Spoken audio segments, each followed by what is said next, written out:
Денеска сме тука и со мојот колега министерот за финансии да се увериме во условите во кои што живеат, работат припадниците на нашата армија. Јасно е дека она што и јавноста го коментира се покажува и овде во Штип, а тоа е дека навистина долг низ години не се инвестирало доволно во условите за работа во армијата и нашата цел како влада беше и останува да ја вратиме НАТО интеграцијата, членството на Македонија во НАТО на врв на нашите приоритети. Членството во НАТО ќе ја направи Македонија побезбедна, посигурна, поатрактивна за инвеститори, но во исто време членството во НАТО ќе биде начин како да ги подобриме условите за работа во армијата, како да го подобриме стандардот и животот на сите припадници на армијата кои што реално и навистина и се наоѓаат на Македонија тогаш кога е најпотребно. Мене ми е задоволство како министер за одбрана да кажам дека владата навистина го виде членството во НАТО како приоритет, кој значи дека за истото треба да се обезбедат и пари.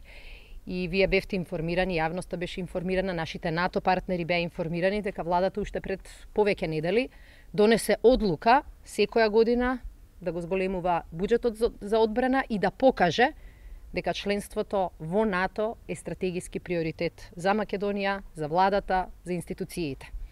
Меѓутоа, денеска ми е задоволство да кажам дека после долги преговори кои што ги водевме и во рамки на владата и со министерот за финансии, успеавме да обезбедиме не само повеќе средства за одбраната во 2018, туку да обезбедиме и доволно средства за да сите припадници на армискиот состав, сите оние кои што се во служба на армијата, од јануари месец 2018 добијат покачување на плата во износ од 10%.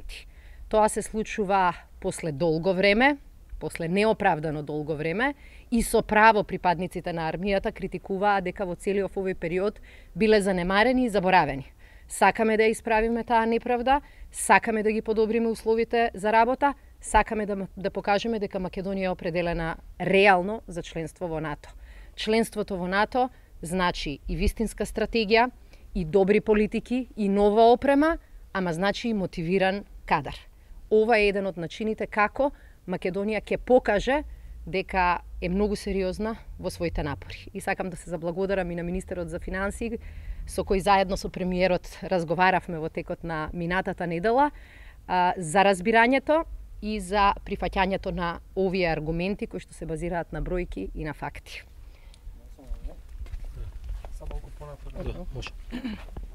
Добар ден и од мене.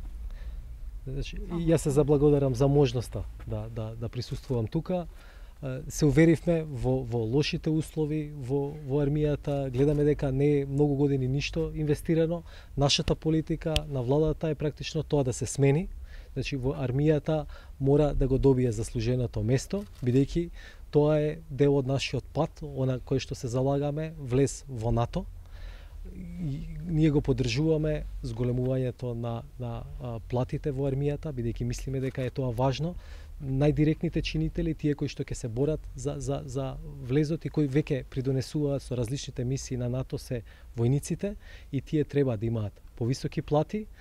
Ако зборуваме за зошто е важно НАТО, мора да кажеме дека е важно и за економијата, бидејќи значи безбедност, значи повеќе инвестиции и во сите земји во регионот веќе е јасно дека влезот во НАТО значеше раздвижување на економијата и повеќе можности, што е особено важно за Македонија. Исто така, растот на платите е дел и од нашата борба за зголемување на општото ниво на плати и правење притисок платите во Македонија да растат. Ви благодарам.